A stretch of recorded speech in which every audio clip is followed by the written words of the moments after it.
ಕಾರ್ಯಕ್ರಮದಲ್ಲಿ ಸ್ವಲ್ಪ ಬದಲಾವಣೆ ಆಗಿದೆ.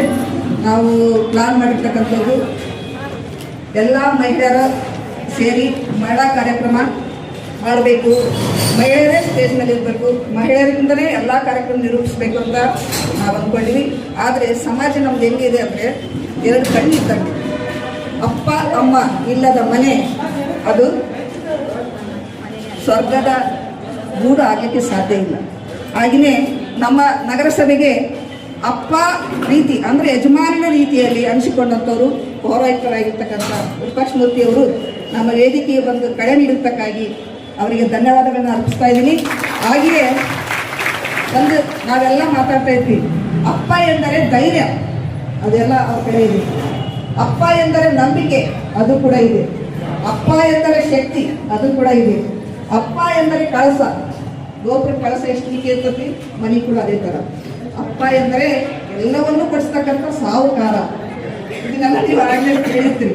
ಅಂತ ಸಾಹುಕಾರ ನಮ್ಮ ವೇದಿಕೆಗೆ ಬಂದು ಇವತ್ತ ಕಡೆ ನೀಡಿರ್ತಕ್ಕಂಥ ಅವರಿಗೆ ನಮ್ಮ ಎಲ್ಲ ಮಹಿಳೆಯರ ಪರವಾಗಿ ಅವರಿಗೆ ಜೋರಾದ ಚಪ್ಪಾಳೆಯನ್ನು ನೋಡ್ತಾ ಸ್ವಾಗತವನ್ನು ಕೋರೋಣ. ಸುಸ್ವಾಗತ, ಸ್ವಾಗತ. ನಂತರ ನಮಗೆ ಸಾಥ್ ಕೊಟ್ಟಂತ ಇಬ್ಬರು ಮಾಜಿ ಸದಸ್ಯರುಗಳು, ಪರಸಪ್ಪ ಸರ್, ರಾಜ್ಕುಮಾರ್ ಅವರು ಕೂಡ, ಹಾಗೆ ಇಂದರಪ್ಪಾಗಿ ಕೂಡ ನಮಗೆ ಯಾಕೆಂದರೆ ಪ್ರತಿಯೊಂದು ಯಶಸ್ಸಿನ ಪುರುಷರ ಹಿಂದೆ ಮಹಿಳೆ ಕಳೆ ಅಂತ ಎಲ್ಲ ಹೇಳ್ತಾ ಇದ್ದೆಲ್ಲ ಯೂಸ್ ಮಾಡ್ತಾ ಇದ್ದೀವಿ. ಈಗ ಪ್ರತಿಯೊಂದು ಯಶಸ್ಸಿನ ಮಹಿಳೆ ಹಿಂದೆ ಪುರುಷ ಇದ್ದೇ ಇರ್ತಾರೆ ಅನ್ನೋದು ನನ್ನ ಸಾಬೀತು. ಪ್ರತಿಯೊಂದು ಯಶಸ್ಸಿನ ಮಹಿಳೆ ಹಿಂದೆ ಪುರುಷ ಇರಲೇಬೇಕು. ಇದ್ದಾಗ ಮಾತ್ರ ಆ ಕುಟುಂಬ ಸಂಪತ್ಭರಿತ ಕುಟುಂಬ ಆಗ್ತದಂತ ಈ ಸಂದರ್ಭದಲ್ಲಿ ಹೇಳಿ, ಈ ಹೆಣ್ಣು ಮನಸ್ಸಿನಲ್ಲಿ ಇರ್ತಕ್ಕಂಥ ಯಾರೇ ಪುರುಷ ಇರ್ಬೋದು, ಹೆಣ್ಣು ಮಕ್ಕಳಲ್ಲಿ ಪುರುಷ ಅಂಶ ಜಾಸ್ತಿ ಇರ್ಬೋದು, ಪುರುಷರಲ್ಲಿ ಹೆಣ್ಣು ಅಂಶನೂ ಜಾಸ್ತಿ ಇರ್ಬೋದು. ಆ ಹೆಣ್ಣು ಕರಳು ಮಿಡಿತಿರ್ತದಲ್ಲ, ಆ ಒಂದು ಶಾಂತಿ, ವಿಶ್ವಾಸ, ಪ್ರೀತಿ, ಮಮತೆ ಅನ್ನೋ ಈ ಎಲ್ಲ ಅಂಶಗಳನ್ನ ಮೈಗೂಡಿಸ್ಕೊಂಡಿರ್ತಕ್ಕಂಥ ಯಾವುದೇ ಪುರುಷ ಇರಲಿ, ಅವನು ಹೆಣ್ಣು ಮನಸ್ಸು ಅಂತ ಬರೀಬಿಡ್ತಾನೆ ಬೇಗ. ಅಂಥ ಮನಸ್ಸುಳ್ಳಂಥ ವೇದಿಕೆ ಬಂದಂಥ ಎಲ್ಲ ಗಂಡು ಮಕ್ಕಳಿಗೆ ನನ್ನ ಅಂತಾರಾಷ್ಟ್ರೀಯ ಮಹಿಳಾ ದಿನಾಚರಣೆ ಮಹಿಳೆಯರ ಪರವಾಗಿ ಅವರಿಗೆ ಸ್ವಾಗತವನ್ನು ಕೋರಿ ಉದ್ಘಾಟನೆಯನ್ನು ನೆರವೇರಿಸಲಿಕ್ಕೆ ಅವ್ರನ್ನೆಲ್ಲ ಕೋರ್ತಾ ಇದ್ವಿ. ದಯವಿಟ್ಟು ಇಬ್ಬರು ಪೌರ ಕಾರ್ಮಿಕರು ಮತ್ತು ಪೌರಾಯುಕ್ತರು ನೆರವೇರಿಸಲಿಕ್ಕೆ ತಮ್ಮೆಲ್ಲರ ಪರವಾಗಿ ಅವರನ್ನು ಕೋರ್ತಾ ಇದ್ವಿ. ಏನ್ ಮಾಡಿದ್ರೆ ಹೆಂಗಿರುತ್ತೆ, ಎಲ್ಲಾ ಪ್ರಪಂಚದಲ್ಲೂ ನೀನು ಏನೇ ಗೆಲ್ಲು, ಇಡೀ ಪ್ರಪಂಚ ಗೆಲ್ಲು, ಆ ತಾಯಿ ಮಡಿನಲ್ಲಿ ಬಂದು ಮಲಿಕೊಂಡಾಗ ಸ್ವರ್ಗ ಸಿಕ್ಕಷ್ಟು ಅನುಭವ ಆಗ್ತದಂತ ನೆಪೋಲಿಯನ್ ಬೋನಪಾರ್ಟಿ ಹೇಳಿದ, ನಾನಲ್ಲ. ಸ್ವರ್ಗದಷ್ಟು ಸುಖ ತಾಯಿ ಮಡಿನಲ್ಲಿ ಸಿಗ್ತದಂತ. ಅದು ಅನುಭವಿಸಿದವರಿಗೆ ಮಾತ್ರ ಗೊತ್ತು. ಆ ತಾಯಿಯ ಮಡಿಲು ಅನ್ನೋದೇ ಅದು ಸರ್ವಶ್ರೇಷ್ಠ. ಎಲ್ಲಿ ಸ್ವರ್ಗ ಇಲ್ಲ, ಎಲ್ಲಿ ಯಾವುದೇ ಒಂದು ದೇವಲೋಕ ಇಲ್ಲ, ಅದು ತಾಯಿಯ ಮಡಿಲು ಅಂತ ಹೇಳ್ತಾ ಇದ್ದೀವಿ. ಆ ತಾಯಿಗೆ ನಾವು ಇವತ್ತೆಲ್ಲರೂ ಸೇರಿ ಸ್ಮರಿಸೋಣ. ಈಗ ಮುಂದಿನ ಕಾರ್ಯಕ್ರಮ ಕರ್ನಾಟಕ ರಾಜ್ಯ ಪೌರ ಸೇವಾ ನೌಕರರ ಸೇವಾ ಸಮಿತಿ ಹಾಗೂ ಗಂಗಾವತಿ ಶಾಖೆ ಇವರ ವತಿಯಿಂದ ಹಾಗೂ ಡೇನಲ್ ವಿಭಾಗದಿಂದ ಇವತ್ತು ಈ ಒಂದು ಅಂತಾರಾಷ್ಟ್ರೀಯ ಮಹಿಳಾ ದಿನಾಚರಣೆಯನ್ನು ಹಮ್ಮಿಕೊಂಡಿದ್ದು, ಈ ಕಾರ್ಯಕ್ರಮಕ್ಕೆ ವೇದಿಕೆ ಮೇಲೆ ಹಾಜರಾದಂತಹ ನನ್ನ ಎಲ್ಲ ಸಹೋದ್ಯೋಗಿಗಳು, ಪೌರ ಕಾರ್ಮಿಕರು ಮತ್ತು ಮಹಿಳಾ ಸ್ವಸಹಾಯ ಸಂಘದವರು, ಪೌರ ಕಾರ್ಮಿಕರಿಗೂ ಸಹ ನಾನು ಸ್ವಾಗತವನ್ನ ಕೋರ್ತೇನೆ.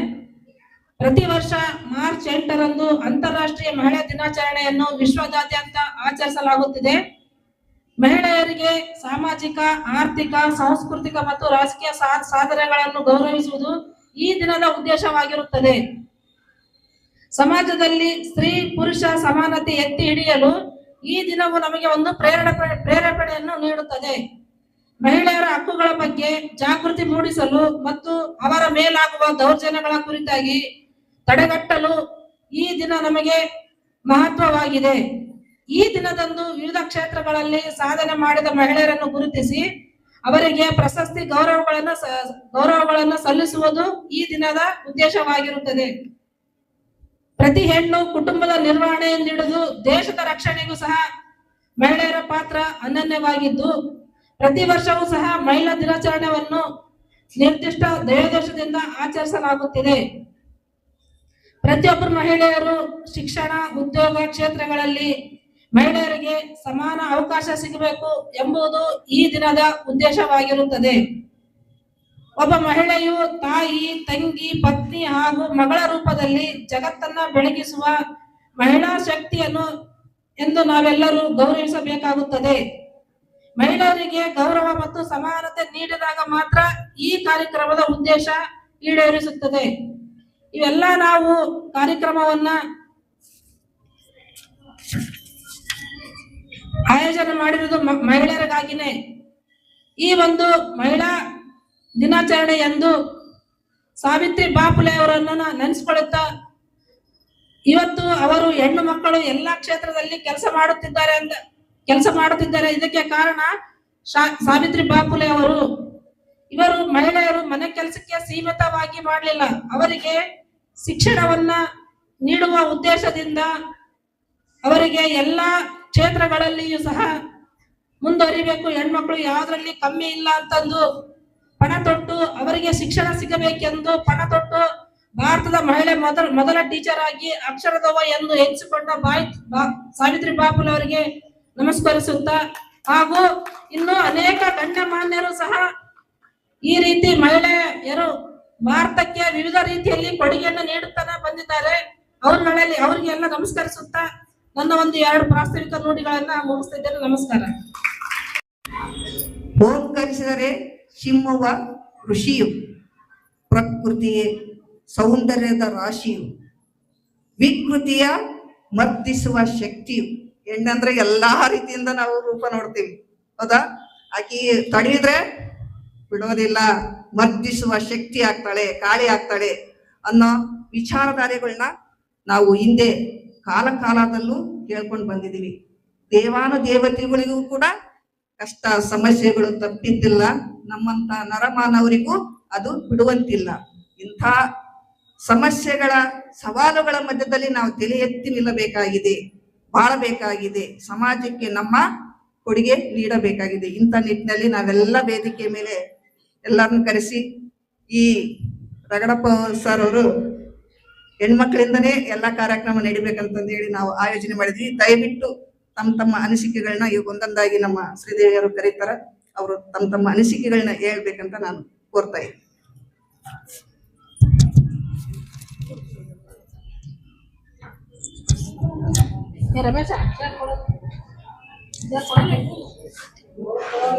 ಶ್ರೀಮತಿ ಮೀನಾಕ್ಷಿ ಮೇಡಮ್, ಕಂದಾಯ ನಿರೀಕ್ಷಕರು. ಅಂತಾರಾಷ್ಟ್ರೀಯ ಮಹಿಳಾ ದಿನಾಚರಣೆ ಕುರಿತು 1-2 ಹಿತನುಡಿಗಳು. ಅಂತಾರಾಷ್ಟ್ರೀಯ ದಿನಾಚರಣೆಯ ಮಹಿಳಾ ದಿನಾಚರಣೆಯ ಶುಭಾಶಯಗಳನ್ನ ಹೇಳ್ತಾ, ಎಲ್ಲರೂ ಧೈರ್ಯವಾಗಿರ್ರಿ.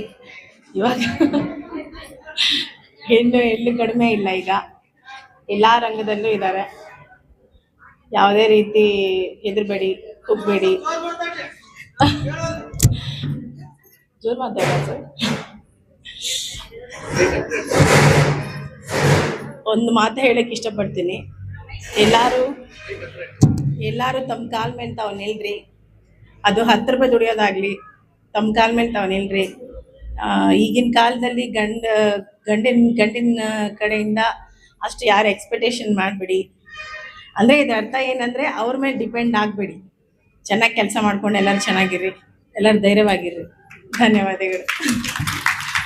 ಈಶ್ವರ ಗುರು ಸಾಕ್ಷಾತ್ ಪರಬ್ರಹ್ಮ ತಸ್ಮೈ ಶ್ರೀ ಗುರುವೇ ನಮಃ ಎಂದು ಗುರುವನ್ನು ನೆನೆಯುತ್ತಾ ವೇದಿಕೆಗೆ ಆಸೀನರಾದಂತ ಗಣ್ಯರಿಗೆ, ಅತಿಥಿಗಳಿಗೆ ಹಾಗೂ ನಮ್ಮ ನಗರಸಭೆ ಎಲ್ಲಾ ವೃತ್ತಿ ಬಾಂಧವರಿಗೂ ಮಧ್ಯಾಹ್ನದ ನಮಸ್ಕಾರಗಳು ಎಲ್ಲರಿಗೂ, ಹಾಗೂ ಎಲ್ಲಾ ಮಹಿಳೆಯರಿಗೂ ಅಂತಾರಾಷ್ಟ್ರೀಯ ಮಹಿಳಾ ದಿನಾಚರಣೆಯ ಶುಭಾಶಯಗಳನ್ನು ತಿಳಿಸುತ್ತೇನೆ. ಇಂದು ನಮ್ಮ ಮಹಿಳೆಯರೆಲ್ಲರಿಗೂ ಸಂತಸವಾದ ದಿನ. ಏಕೆಂದರೆ ಇವತ್ತು ನಮಗೆ ಒಂದು ಸ್ಫೂರ್ತಿದಾಯಕವಾದ ದಿನವಾಗಿದೆ. ಏಕೆಂದರೆ ನಾವು ಮಹಿಳೆಯರಿಗೆಲ್ಲರಿಗೂ ಏನಂತಿದ್ರು, ಬರೀ ಅಡಿಗೆ ಮನೆ ಒಂದೇ ಇರ್ತಾರೆ, ಇವ್ರಿಗೆ ಏನ್ ಕೆಲಸ ಮಾಡಕ್ ಆಗಲ್ಲ ಅಂತಿದ್ರು. ಆದ್ರೆ ಈಗ ನಾವೆಲ್ಲ ಕ್ಷೇತ್ರಗಳಲ್ಲೂ ಮುಂದೆ ಬರುತ್ತಿದ್ದೇವೆ. ಸಾಮಾಜಿಕವಾಗಿ, ಆರ್ಥಿಕವಾಗಿ ಮತ್ತು ರಾಜಕೀಯವಾಗಿಯೂ ಬರುತ್ತಿದ್ದೇವೆ.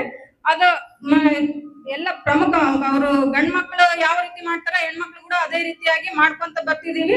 ಮನೆಗಳನ್ನು ಮತ್ತು ಸಮಾಜವನ್ನು ಸುಧಾರಣೆ ಮಾಡುತ್ತಾ ಬರ್ತಿದ್ದೇವೆ. ಆದ್ರಿಂದ ಈ ಮಹಿಳಾ ದಿನಾಚರಣೆ ಎಂದು ಎಲ್ಲಾ ಮಹಿಳೆಯರಿಗೆ, ಎಲ್ಲಾ ಕ್ಷೇತ್ರದಲ್ಲಿಯೂ ಸಾಧನೆ ಮಾಡಿದಂತ ಮಹಿಳೆಯರಿಗೆ ದೊಡ್ಡವರು ಏನ್ ಮಾಡ್ತಾರೆ, ಇವತ್ತು ಎಲ್ಲರಿಗೂ ಪ್ರಶಸ್ತಿ ಪುರಸ್ಕಾರಗಳನ್ನು ಕೊಟ್ಟು ಗೌರವವನ್ನು ನೀಡುತ್ತಾರೆ ಸಾಧನೆ ಮಾಡಂತ ಅವರಿಗೆ. ಅದೇ ರೀತಿಯಾಗಿ ನಾವು ಆದರ್ಶ ಮಹಿಳೆಯರನ್ನು ನೆನೆಯುವ ದಿನವಾಗಿದೆ. ಕಿತ್ತೂರು ರಾಣಿ ಚೆನ್ನಮ್ಮ, ಒಣಕೆ ಓಬವ್ವ, ಬೆಳವಡಿ ಮಲ್ಲಮ್ಮ ಮತ್ತು ಮದರ್ ತೆರೇಸಾ, ಸಾಲುಮರದ ತಿಮ್ಮಕ್ಕ, ಸಾವಿತ್ರಿಬಾಯಿ, ಜ್ಯೋತಿಬಾ ಫುಲೆ, ಇಂದಿರಾ ಗಾಂಧಿ ಇಂಥವರು ಮುಂತಾದ ನಾಯಕರ ಆದರ್ಶಗಳನ್ನು ನಾವು ಇನ್ನೂ ಹೆಚ್ಚಾಗಿ ಅಳವಡಿಸಿಕೊಂಡು ಮತ್ತು ನಮ್ಮ ಮುಂದಿನ ಪೀಳಿಗೆಗೂ, ಅಂದರೆ ನಮ್ಮ ಮಕ್ಕಳಿಗೆ, ಮೊಮ್ಮಕ್ಕಳಿಗೂ ತಿಳಿಸುತ್ತಾ ನಾವು ಮುಂದುವರಿಸಲು ಹೇಳುತ್ತೇನೆ. ಏಕೆಂದರೆ ಅವರ ಆದರ್ಶ ಗುಣಗಳನ್ನು ನಾವು ತಿಳಿಸಿದ್ರೆ ಬೇರೆ ಯಾರು ತಿಳಿಸಲ್ಲ ಮನೆಯಲ್ಲಿ.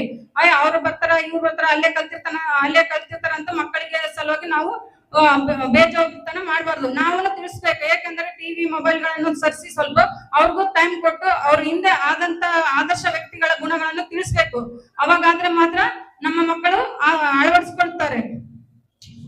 ಮೊದಲು ಅಂತಾರಾಷ್ಟ್ರೀಯ ಮಹಿಳಾ ದಿನಾಚರಣೆಯನ್ನು 1975ರಲ್ಲಿ ವಿಶ್ವಸಂಸ್ಥೆಯು ಆಚರಣೆ ಮಾಡಿತು. ಅಂದಿನಿಂದ ಇಂದಿನವರೆಗೂ ಪ್ರತಿ ವರ್ಷ ಆಚರಣೆ ಮಾಡುತ್ತಾ ಬರುತ್ತದೆ. ಅದು ಒಂದು ಏನಂದ್ರೆ, ವಿಶ್ವಸಂಸ್ಥೆಯು ಈ ಮಹಿಳಾ ದಿನಾಚರಣೆಯನ್ನು ಒಂದು ಗುರಿ, ಸಾಧನೆಯನ್ನು ಇಟ್ಟುಕೊಂಡೇ ಆಚರಣೆ ಮಾಡ್ತಾ ಬರುತ್ತದೆ. ಅದ್ರದ್ದೇ ಅಂದ್ರೆ ಅದೇ ರೀತಿಯಾಗಿ ಈ ವರ್ಷದ ಗುರಿ ಏನಂದ್ರೆ, ನಾಳೆಯ ಸುಸ್ಥಿರಕ್ಕಾಗಿ ಇಂದು ಸಾಮಾನ್ಯ ಸಮಾನತೆ ಎಂಬ ಗುರಿಯೊಂದಿಗೆ ಆಚರಣೆ ಮಾಡುತ್ತಾ ಬರುತ್ತಿದೆ. ಮಹಿಳೆಯು ಸಮಾಜದ ಕಣ್ಣು ಎಂದು ಹೇಳುತ್ತೇನೆ. ಇಷ್ಟು ಹೇಳಲು ಅವಕಾಶ ಮಾಡಿಕೊಟ್ಟ ನನಗೆ ವೇದಿಕೆಗೆ ಧನ್ಯವಾದಗಳನ್ನು ತಿಳಿಸುತ್ತಾ ನನ್ನ ಭಾಷಣವನ್ನು ಮುಗಿಸುತ್ತೇನೆ. ಜೈ ಹಿಂದ್, ಜೈ ಭಾರತ್ ಮಾತೆ. ಆದರ್ಶ ಮಹಿಳೆಯರ ಉದಾಹರಣೆಗಳನ್ನು ಕೊಟ್ಟು ಎಲ್ಲಾ ಮಹಿಳೆಯರು ಆದರ್ಶವಾಗಿರಿ ಎಂದು ಹಿತನುಡಿಗಳನ್ನು ನುಡಿದಂತಹ ಶ್ರೀಮತಿ ಶ್ರೀದೇವಿ ಗಂಡ ಮಲ್ಲಿಕಾರ್ಜುನ ಅವರಿಗೆ ಧನ್ಯವಾದಗಳು. ಈಗ ಶರಣಮ್ಮ ಅವರಿಂದ ಒಂದು ಹಾಡು.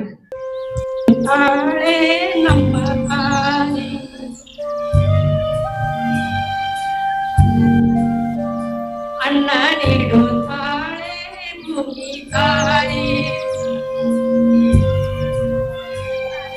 ಮಾತು ನೀಡು ತಾಳೆ ಕನ್ನಡ ತಾಯಿ,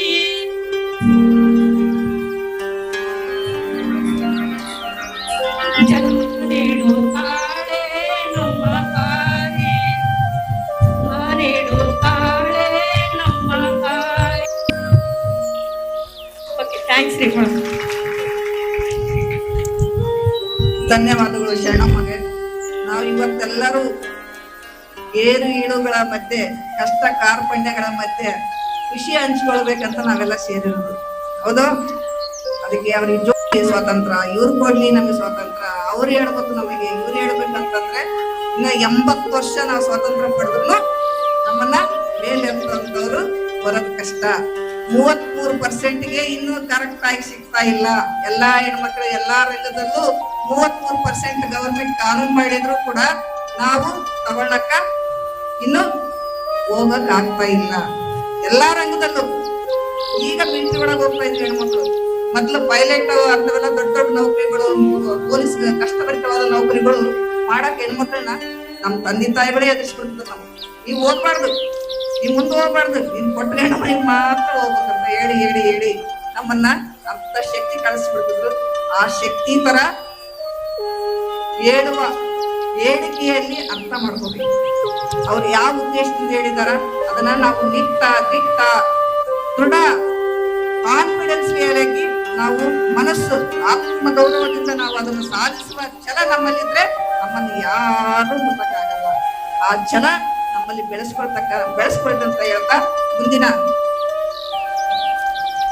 ಆಸ್ಮಾ ಮೇಡಮ್ ಅವರು, ಯಾಕಂದ್ರೆ ಇಂಜಿನಿಯರ್ ನಮ್ಮ ಸೆಕೆಂಡ್ ಬುನಾದಿ ಮುನ್ಸಿಪಾಲಿಟಿಗೆ ಫಸ್ಟ್ ಪರ್ಸನ್ ಹೋದ್ರು, ಇವಾಗ ಸೆಕೆಂಡ್ ಪರ್ಸನ್ ಬಂದಾರ. ಅವರು ಮಹಿಳೆಯರಾಗಿರೋದ್ರಿಂದ ಅವರಿಗೆ ಈ ಸಂದರ್ಭದಲ್ಲಿ ನಮ್ಮನ್ನು ಉತ್ತೇಜಿಸಿ ಮಾತಾಡ್ಲಿಕ್ಕೆ ಆಹ್ವಾನ ನೀಡ್ತಾ ಇದ್ದಾರೆ.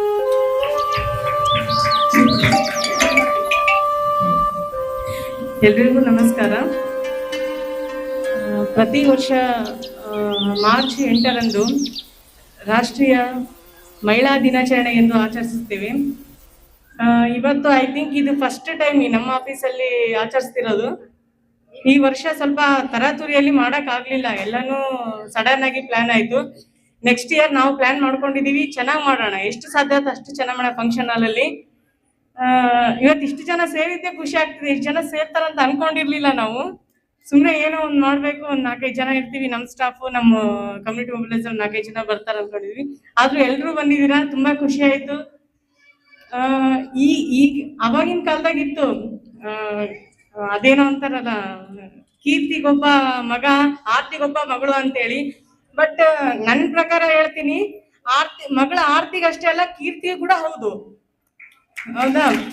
ಯಾಕೆಂದ್ರೆ ನಾನ್ ಬೇರೆಯವ್ರ ಬಗ್ಗೆ ಹೇಳಕ್ ಇಷ್ಟಪಡಲ್ಲ.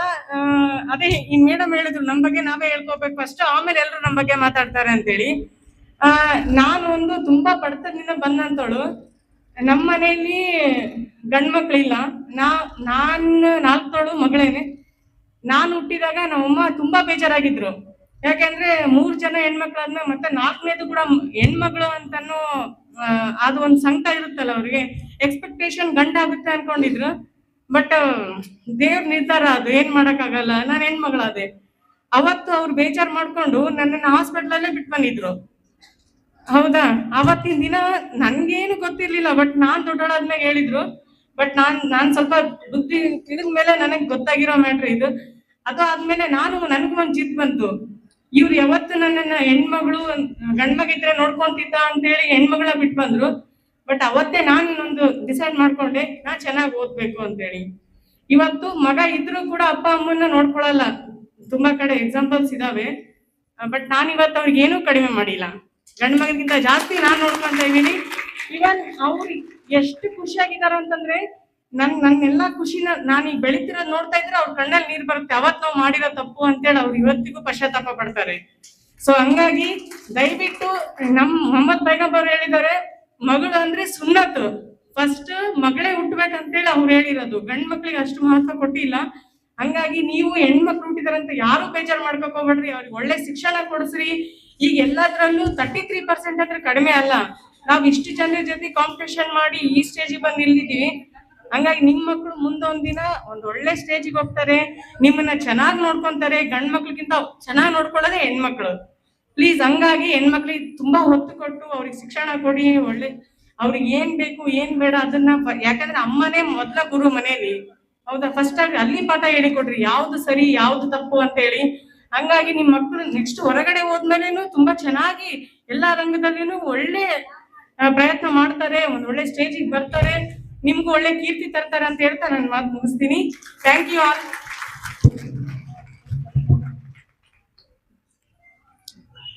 ಪ್ರತಿ ಒಂದು ಹೆಣ್ಣು ಒಂದು ಸ್ಥಾನಕ್ಕೆ ಬಂದ ಮೇಲೆ ಆಕೆಯ ಇಂದಿನ ಶ್ರಮ, ಇಂದಿನ ಕಷ್ಟ, ಇಂದಿನ ಏಳು ಬೀಳುವುಗಳನ್ನು ನೆನೆಸಿಕೊಳ್ತಕ್ಕಂಥ ದಿನ. ಇವತ್ತ ಆ ನೆನೆಸಿಕೊಂಡಂತ ದಿನಕ್ಕೆ ನಾವು ಜೋರಾದ ಚಪ್ಪಾಳೆ ಆಸ್ಮಾ ಮೇಡಮ್ ಅವರು. ಹೆಣ್ಣು ಹೆಣ್ಣು ಎಂದು ಜರಿಯಬೇಡ, ಎಣ್ಣೆ ಸಕಲ ಸಂಪದವು ಅಂತ ಹಿಂದೆ ಜಾನಪದರು ಹೇಳ್ತಾ ಇದ್ರು. ಹೆಣ್ಣು ಹೆಣ್ಣು ಎಂದು ಜರಿಯಬೇಡ, ಎಣ್ಣೆ ಸಕಲ ಸಂಪದವು ಅಂತ. ಹಾಗೆ ಮನೆ ಬೆಳಗುವ ತಾರೆಯವಳು, ಮನೆ ಬೆಳಗಿಸ್ಬಿಟ್ರು. ಮನ ಬೆಳಗುವ ನೀರೆಯವಳು, ಸಂಸಾರದ ರುವಾರಿ ಇವಳು, ಸಂಸ್ಕಾರದ ಧಾರೆ ಇವಳು. ಈ ಎಲ್ಲ ಗುಣಗಳ ಮೇಳೈಕೆಯೇ ಮಹಿಳೆ ಅಂತ ಹೇಳ್ತೀವಿ. ಈ ಮಹಿಳೆ ನಾವು ಸಂಪೂರ್ಣ ಆಗ್ಬೇಕಂದ್ರೆ ಒಂದು ಬಿಟ್ಟಾರ ಮೇಡಮ್, ಇವಾಗ ಅದನ್ನ ಸಾಕ್ಷಾತ್ಕಾರ ಮಾಡಬೇಕು. ದಯವಿಟ್ಟು ಆಸ್ಮಾ ಮೇಡಮ್ ಅವರಿಗೆ ಧನ್ಯವಾದಗಳು. ಈಗ ರೂಪ ಅವರಿಂದ ಒಂದು ಹಾಡು.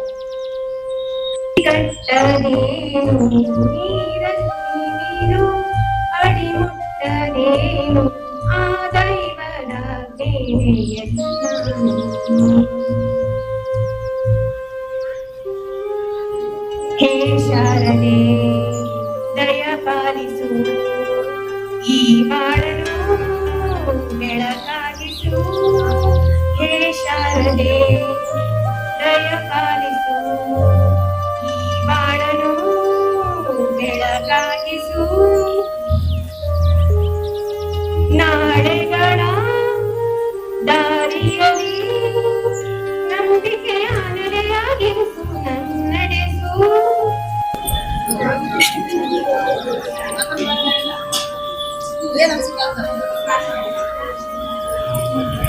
ಎಲ್ಲರಿಗೂ ನಮಸ್ಕಾರ.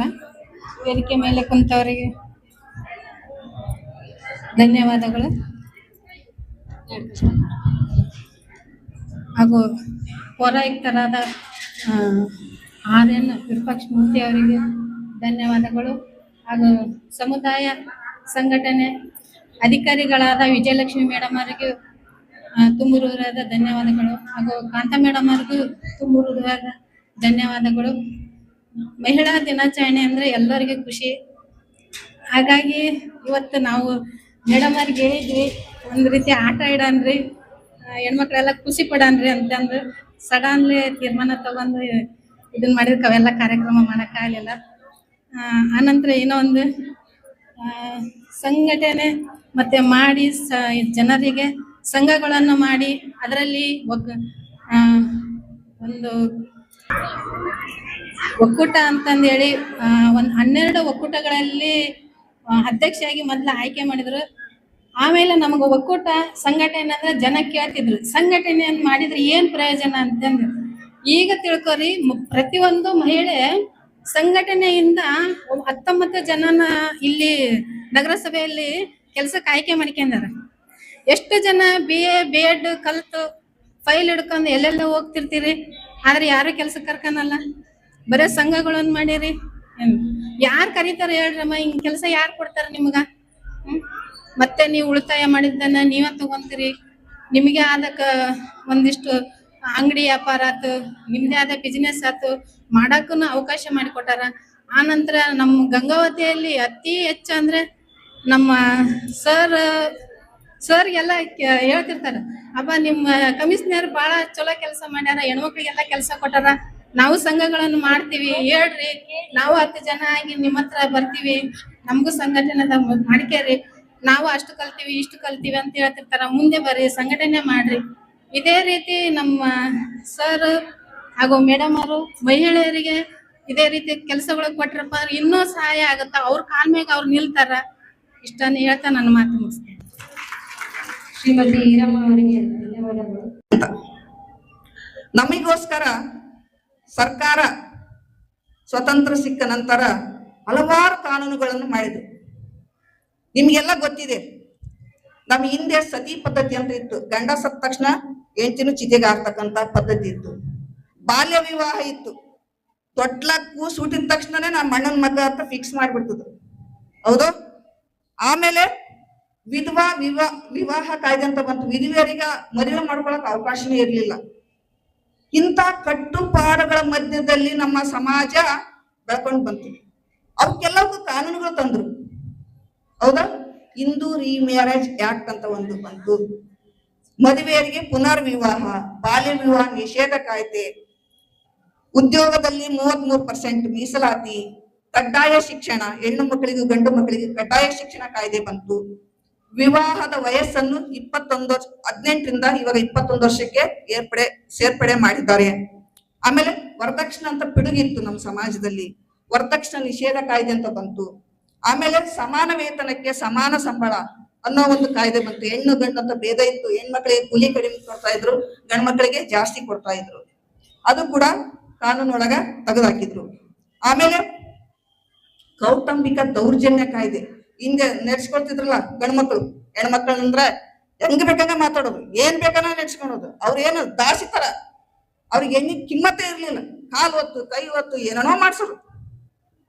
ಇಂಥವೆಲ್ಲವನ್ನ ಹೋಗ್ಲಾಡ್ಸಕ್ಕೆ ದೌರ್ಜನ್ಯ ತಡೆ ಕಾಯ್ದೆ ಬಂತು. ಆಮೇಲೆ ಇತ್ತೀಚೆಗೆ ಬಂದಂಥದ್ದು ತ್ರಿವಳಿ ತಲಾಖ್ ಕಾಯ್ದೆ. ಇವೆಲ್ಲ ಕೇಳಿದ್ರಲ್ಲಮ್ಮ, ಕೇಳಿದ್ರೆ ನೆನಪು ಮಾಡಿಸ್ತಾ ಇದ್ದೀನಿ ನಿಮ್ಗೆಲ್ಲ. ಈ ಕಾಯ್ದೆಗಳನ್ನ ಎಂದಾದ್ರೂ ಅರ್ಥ ಮಾಡ್ಕೊಂಡಿದ್ರ? ಇದೆಲ್ಲ ಹೆಣ್ಮಕ್ಳಿಗೋಸ್ಕರ ಮಾಡಿರ್ತಕ್ಕಂಥ ಸರ್ಕಾರದ ಸಂವಿಧಾನಾತ್ಮಕ ಕಾನೂನುಗಳು. ನಂತರ ನಮಗೆ ಸರ್ಕಾರದಿಂದ ಕೆಲವು ಯೋಜನೆಗಳು ಕೊಟ್ಟಾರ. ಯಾವ್ಯಾವ ಯೋಜನೆ ಅಂತ ತಿಳ್ಕೊಂಡಿರಾ? ಯಾವ್ಯಾವ ಯೋಜನೆಗಳು ನಿಮಗೆ ಗೊತ್ತಿದ್ದಂಗ ನಾನು ಸ್ವಲ್ಪ ಪಟ್ಟಿ ಮಾಡಿದ್ದೀನಿ. ನೀವೆಲ್ಲರೂ ಅದ್ರೊಳಗೆ ಇನ್ವಾಲ್ವ್ಮೆಂಟ್ ಇರ್ತೀರಿ, ಆದ್ರೆ ಇದು ಯಾವ ಯೋಜನೆ ಅಂತ ಗೊತ್ತಿರಂಗಿಲ್ಲ ಅಷ್ಟೇ. ನೀವೇನು ಇಲ್ಲೆಲ್ಲ ಬಂದ್ರಲ್ಲ, ಒಂದಲ್ಲ ಒಂದು ಯೋಜನೆಯ ಫಲಾನುಭವಿಗಳೇ. ಅಲ್ಲಿ ಮಾತೃಪೂರ್ಣ ವಂದನ ಯೋಜನೆ ಅಂತ ಐತಿ, ಧನುಶ್ರೀ ಯೋಜನೆ ಅಂತ ಐತಿ, ಸಮೃದ್ಧಿ ಯೋಜನೆ, ನಾವು ಲೋನ್ಗಳು ಕೊಡ್ತೀವಲ್ಲ, ಸಮೃದ್ಧಿ ಯೋಜನೆ ಬೀದಿ ಬದಿ ವ್ಯಾಪಾರಸ್ಥರಿಗೆ, ಸಖಿ ಯೋಜನೆ ಅಂತ ಐತಿ, ಸುಕನ್ಯಾ ಯೋಜನೆ ಅಂತ ಐತಿ, ಮನಸ್ವಿನಿ ಯೋಜನೆ ಅಂತ ಐತಿ, ಮಾತೃ ಯೋಜನೆ, ಶಾದಿ ಭಾಗ್ಯ ಯೋಜನೆ, ತಾಯಿ ಭಾಗ್ಯ ಯೋಜನೆ, ಜನನಿ ಸುರಕ್ಷಾ ಯೋಜನೆ, ಮಡಲು ಯೋಜನೆ, ತಾಯಿ ಮಕ್ಕಳಿಗೆ ಇರ್ತಕ್ಕಂಥದ್ದು. ಇಷ್ಟು ಸರ್ಕಾರದಿಂದ ಯೋಜನೆಗಳನ್ನ ಹೆಣ್ಮಕ್ಳಿಗೋಸ್ಕರ ಮಾಡಿರ್ತಕ್ಕಂಥವು. ಇನ್ನೆಲ್ಲ ಪಡ್ಕೊಂಡಿವಲ್ಲ, ಅವಾಗ ಇಲಾಖೆಗಳು ಮಾಡ್ತಾವ ಅಷ್ಟೇ. ಇನ್ನು ಪುನಃ ಮತ್ತೆ ನಾವು ಹಿಂದಕ್ಕೆ ಹೋಗೋಣ. ನಾನು ಮೊನ್ನೆ ಒಂದು ಟೆಸ್ಟ್ ಇಟ್ಟಿದ್ದೆ, ಕ್ವಿಜ್ ಅಂತ. ಒಂದು ಭಾರತ ಮ್ಯಾಪ್ನಲ್ಲಿ ಸಾಧಕ ಮಹಿಳೆಯರನ್ನ ಕೊಟ್ಟಿದ್ರು, ಒಂದು 35 ಜನ ಚಿತ್ರಗಳು. ಅದರಲ್ಲಿ ನಾನು ಇದ್ದಕ್ಕಿದ್ದಂಗೆ ಕಮ್ಯುನಿಟಿ ಮೊಬಿಲೈಸರ್ಗಳು ಕೈಗೆ ಸಿಕ್ಬಿಟ್ರು. ಅವ್ರಿಗೆ ಕ್ವಿಜ್ ನಡೆಸಿ ಅಲ್ಲಿ ಕೂಡ ಅವ್ರು ಎಷ್ಟು ಜನ ತಿಳ್ಕೊಂಡಾರ ಅನ್ನೋದ್ರ ಬಗ್ಗೆ ಅವತ್ತ ನಾನು ನಿನ್ನೆ ಮಾಡಿರ್ತಕ್ಕಂಥ ಒಂದು ಸಣ್ಣ ಟೆಸ್ಟ್. ಇವು ಎಲ್ಲವುಗಳ ಮಧ್ಯದಲ್ಲಿ ಒಂದು ಆದರ್ಶ ಮಹಿಳೆ ಅಂತ ನಾನು ಗಂಗಾವತಿಯಲ್ಲಿ ಒಬ್ಬ ಹೆಣ್ಮಗಳು ಗುರುತಿಸಿದ್ದೆ. ಇವತ್ತ ಅನಾನುಕೂಲದಿಂದ ಆಯಮ್ಮ ಸಿಗ್ಲೇ ಇಲ್ಲ ನಮ್ಮ ಕೈಗೆ, ಏನೋ ಕಾರಣದಿಂದ ಬೇರೆ ಕಡೆ ಹೋಗ್ಬಿಟ್ರು. ಆ ಎಮ್ಮಂದು ಜೀವನ ಚರಿತ್ರೆ ಕೇಳಿದ್ರೆ ನೀವೆಲ್ಲ ಇನ್ಸ್ಪಿರೇಷನ್ ಆಗ್ತಾ ಇದ್ರಿ ಅಂತ ನನಗೆ ಅನಿಸ್ತಿತ್ತು. ಆ ಎಮ್ಮನ್ ಮಾತಾಡ್ಸ್ಬೇಕು. ಇವತ್ತ ನಾವು ಮಾತಾಡೋದು ದೊಡ್ಡದಲ್ಲ, ನಾವೆಲ್ಲ ಕಲ್ತಂತ ವಿದ್ಯಾವಂತರು, ನಾವು 4 ರೂಪಾಯಿ ಕಂಡಂತವ್ರು. ಏನು ಕಾಣ್ದಂತವ್ರ ಕಡೆ ಏರಿಸಿದ್ವಿ ಅಂದ್ರೆ ಇದಕ್ಕೊಂದು ಅರ್ಥ ಸಿಗ್ತಾ ಇತ್ತು. ಕಡು ಬಡತನದಲ್ಲಿ ಹುಟ್ಟಿ ಸಣ್ಣ ಕೆಲಸಗಳು ಮಾಡ್ಕೊಂಡು ಊರಿಗೆ ಹೋಗಿ ರಬ್ಬರ್ ಕೊಡಗಳನ್ನು ಮಾರಾಟ ಮಾಡಿ 7 ಜನರ ಮಕ್ಕಳು ಸಾಕಿ, ಅದರಲ್ಲಿ 4 ಜನರನ್ನ IAS ಆಫೀಸರ್ ಕೋಚಿಂಗ್ ಕೊಡಿಸ್ತದಾಳ, ಇಂಜಿನಿಯರಿಂಗ್ ಮಾಡ್ಸಾಳ, ಒಬ್ಬನ ಡಾಕ್ಟರ್ ಮಾಡ್ಸಾಳ, ಇನ್ನೊಬ್ಬನ ಯಾವ್ದೋ FDA ಕೆಲಸ ಮಾಡ್ತದ. ಇಷ್ಟು 4 ಜನ ಗಂಡು ಮಕ್ಕಳನ್ನ ಏನು ಓದ್ಲಾರ್ದಂತ ಅವಿದ್ಯಾವಂತಿ ಮಾಡ್ತಾಳಂದ್ರೆ ಆ ಹೆಣ್ಮಗಳಿಗೆ ಆದರ್ಶ ನಾರಿ ಅಂತ ಅನ್ಬೇಕಲ್ವಾ? ಅದು ನಮ್ಮ ನಿಮ್ಮ ಮಧ್ಯದಲ್ಲೇ ಇದ್ದಾಳ, ಬೇರೆ ಕಡೆ ನಾವೇನ್ ಹುಡ್ಕೊಂಡು ಹೋಗೋ ಅವಶ್ಯಕತೆ ಇಲ್ಲ. ನನ್ನ ಕಣ್ಣಿಗೆ ಬಿದ್ಲು ಆ ಎಮ್ಮನ್ ಇವತ್ತು ನಾವು ಗೌರವ ಕೊಡಬೇಕು, ಆ ಎಮ್ಮನ್ ಸನ್ಮಾನ ಮಾಡ್ಬೇಕಂತ ನಾನು ತುಂಬಾ ಆಸೆ ಪಟ್ಟೆ. ಏನ ಅಚಾನಕ್ ಇವತ್ತ ಆ ಎಮ್ಮಗ ಬರಕ್ ಆಗ್ಲಿಲ್ಲ. ನೆಕ್ಸ್ಟ್ ಟೈಮ್ ನಾವು ಅವ್ರನ್ನ ಹೆಂಗಾದ್ರೂ ಮಾಡಿ ಕರೆಸಿ ಸನ್ಮಾನ ಮಾಡೋಣ. ತುಂಬಾ ಇನ್ಸ್ಪಿರೇಷನ್ ವ್ಯಕ್ತಿತ್ವ ಅಂತ ವ್ಯಕ್ತಿಗಳು ನಮ್ಮ ನಿಮ್ಮ ನಡುವೆಯಲ್ಲೇ ಇದ್ದಾರೆ. ಅದಕ್ಕೆ ಅವರಿಗೆ ಈ ಸಂದರ್ಭದಲ್ಲಿ ನನ್ನ ಪರವಾಗಿ, ನನ್ನ ನಗರಸಭೆ ಪರವಾಗಿ ಮತ್ತು ಮಹಿಳೆಯರ ಪರವಾಗಿ ಧನ್ಯವಾದಗಳನ್ನ ಅರ್ಪಿಸ್ತಾ ಇದ್ದೀನಿ. ನೆಕ್ಸ್ಟ್, ನಾವಿಲ್ಲಿ ಪ್ರತಿ ಹೆಣ್ಮಕ್ಳು ಕೂಡಿದ್ವಿ ಅಂದ್ರೂ ಒಂದಲ್ಲ ಒಂದು ಹಿನ್ನೆಲೆಯಿಂದ ಬಂದಂತವ್ರೆ. ಅದು 20 ವರ್ಷಗಳ ಹಿಂದೆ ನಾವು ಊಟಕ್ಕೂ ಕೂಡ ಸರಿಯಾದ ಸಿಗ್ತಾ ಇರಲಿಲ್ಲ. 6 ಜನರ ಮಕ್ಕಳು, ಅದರಲ್ಲಿ 5 ಜನ ಹೆಣ್ಮಕ್ಳು, ಒಬ್ಬನೇ ಗಣಮಗ. ಇಂಥ ಕುಟುಂಬ ಸಣ್ಣ ವ್ಯಾಪಾರಿ ಮಾಡಿ ಜೀವನ ನಡೆಸ್ತಕ್ಕಂಥ ಕುಟುಂಬದಲ್ಲಿ ಹುಟ್ಟಿದವರು. ಅದರಲ್ಲಿ ಆಗಿನ ಕಾಲದಲ್ಲಿ ಹೆಣ್ಮಕ್ಳಂದ್ರೆ ಹೊರಗಡೆನೇ ಕಳಿಸ್ತಾ ಇರ್ಲಿಲ್ಲ. ಓದೋದಂದ್ರೆ ಬೇಡವೇ ಬೇಡ. ಹೆಂಗಿದ್ರು 12-15 ವರ್ಷದೊಳಗೆ ಮದುವೆ ಮಾಡಿ ಕೈ ತೊಳ್ಕೊಳ್ಳೋದೇ ಒಂದು ದೊಡ್ಡ ಜವಾಬ್ದಾರಿ ಅಂತ ತಂದೆ ತಾಯಿಗಳು ಭಾವಿಸ್ತಾ ಇದ್ರು. ಅಂತ ಭಾವನೆಯಲ್ಲಿ ಇರ್ತಕ್ಕಂಥ ಕುಟುಂಬದಲ್ಲಿ ನಾನು ಕೂಡ ಒಬ್ಬಳು.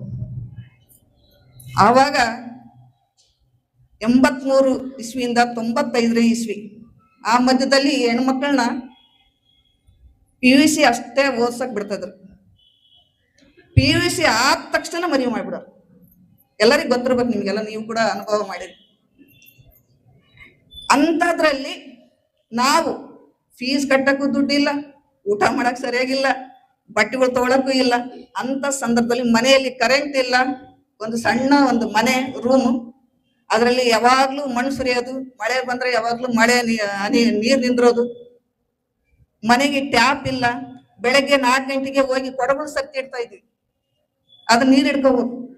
ಸೊಸೈಟಿಗೆ ಹೋದ್ರೆ ಅಕ್ಕಿ ಕೊಡ್ತಾ ಇರ್ಲಿಲ್ಲ, ಒಂದು ತಿಂಗಳೊಳಗೆ ಒಬ್ಬ ಸಾಲಿ ಬಿಡ್ಬೇಕು, ಅವ್ರೊಂದು ಕ್ಯೂ ಹಚ್ಬೇಕು.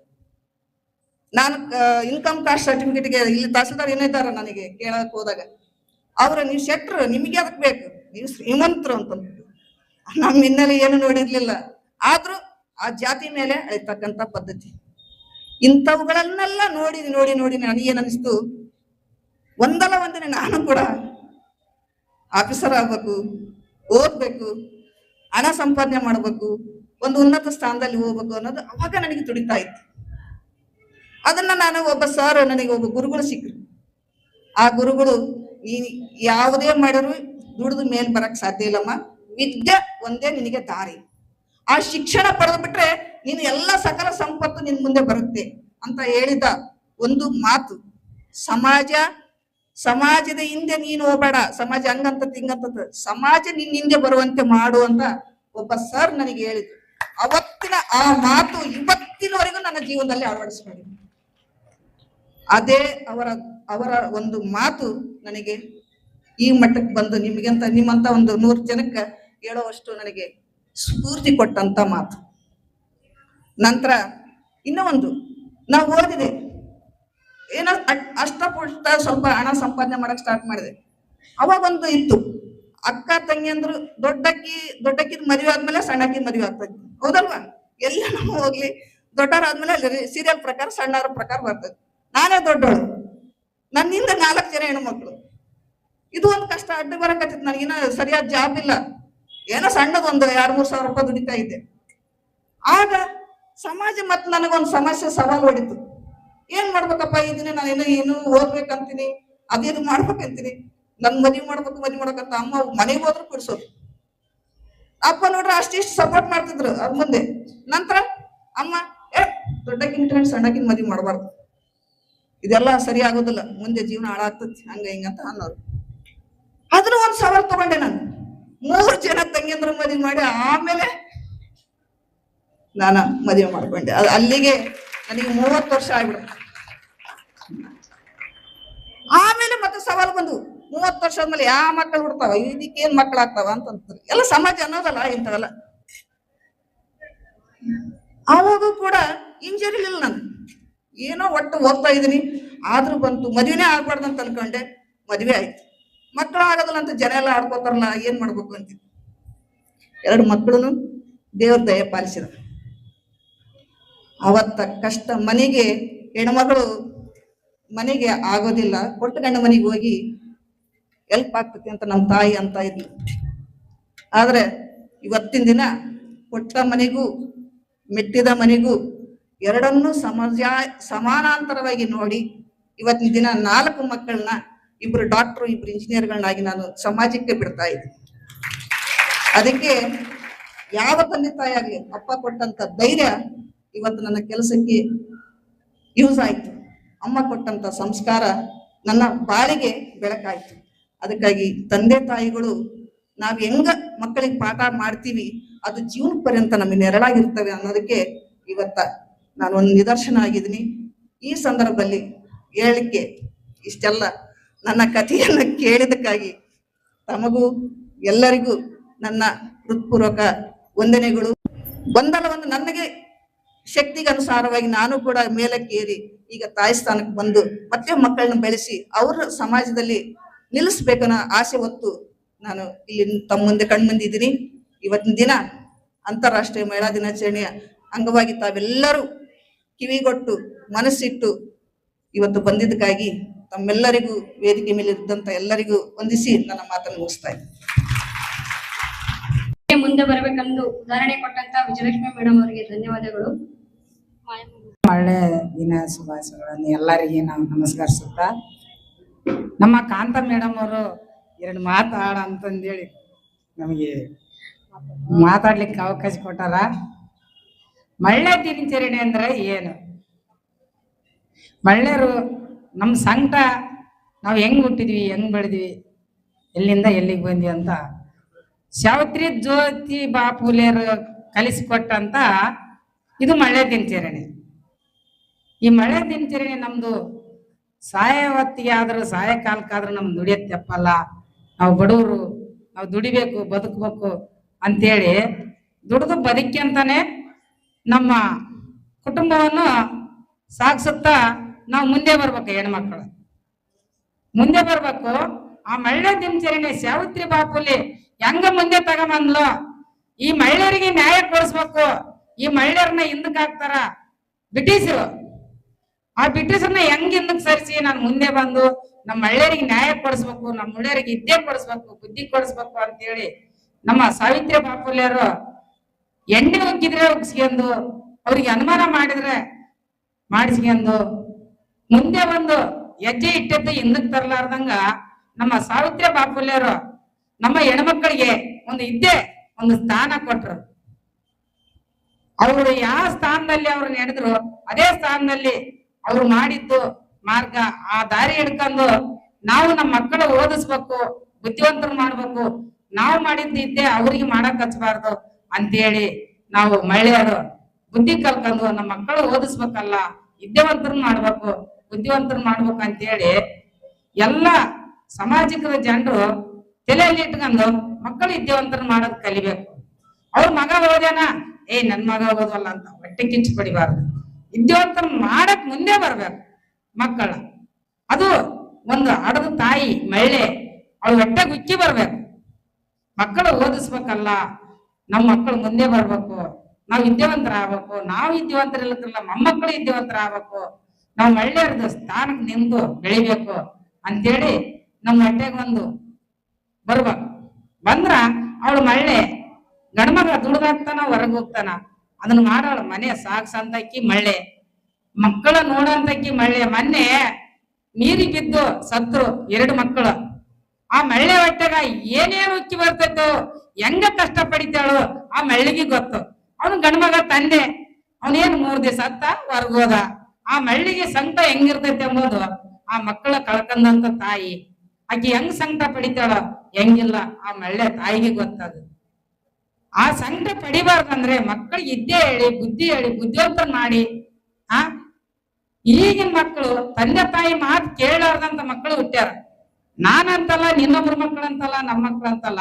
ಆ ಮಕ್ಕಳ ಬಗ್ಸ್ಬೇಕು, ವಿದ್ಯೆ ಕೊಡ್ಬೇಕು, ತಿದ್ದಿ ಬುದ್ಧಿ ಹೇಳ್ಬೇಕಂದ್ರೆ ಆ ಮಹಿಳೆ ತಲ್ಲಿ ಬರೋದು, ಮಹಿಳೆ ಹೊಟ್ಟೆ ಬುದ್ಧಿ ಬರ್ಬೇಕು.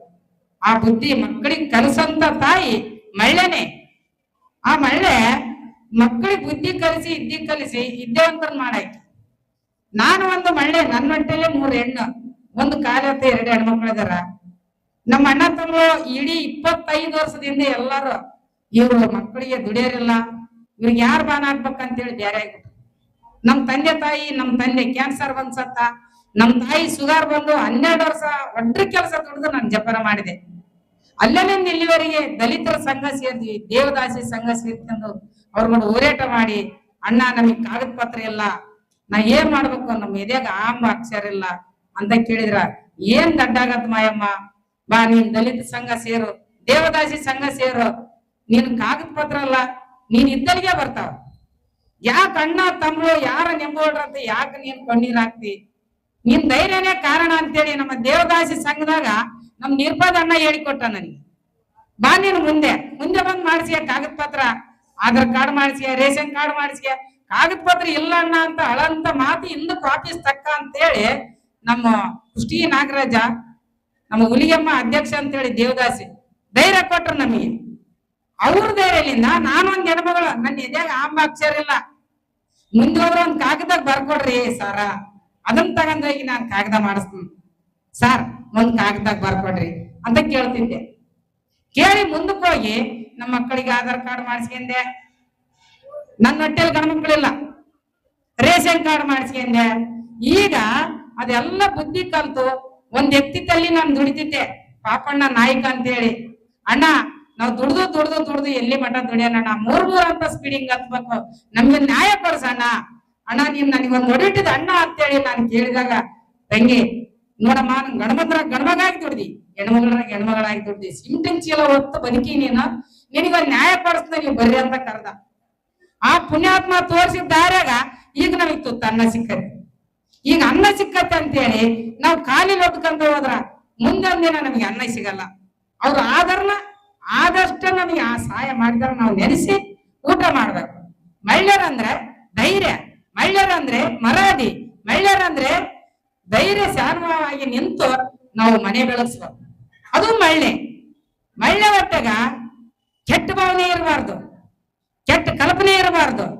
ಇರ್ಲಾರ್ದಂಗ ನೀನ್ ಮುಂದೆ ಮಕ್ಕಳ ಮನೆ ಸ್ವಸ್ಥನ ನೀನ್ ಕೂಡಿಸ್ಕೊಂಡು ಬಂದ್ರೆ ಅವಳು ಮನೆಗ ಒಂದು ಭಾಗ್ಯ ಲಕ್ಷ್ಮಿ. ನೀನು ಹೆಣ್ಮಗಳ ಸ್ಥಾನದಲ್ಲಿ ನಿಂತು ನಿನ್ ಮಕ್ಕಳ ಓದಿ ತಿದ್ದಿ ಬುದ್ಧಿ ಹೇಳಿ, ನಿನ್ ಗಂಡ ಬುದ್ಧಿ ಹೇಳಿಕೊಂಡು ನೀನು ಬಾಳೆ ಮಾಡ್ಕೊಂಡ್ರು ಅವಳೇ ನಮ್ಮ ಭಾಗ್ಯ ಲಕ್ಷ್ಮಿ ಮನೆಗೆ ಅಂತ ಹೇಳ್ತಾ ಎರಡು ಮಾತು ನಾನು ಮುಗಿಸ್ನ.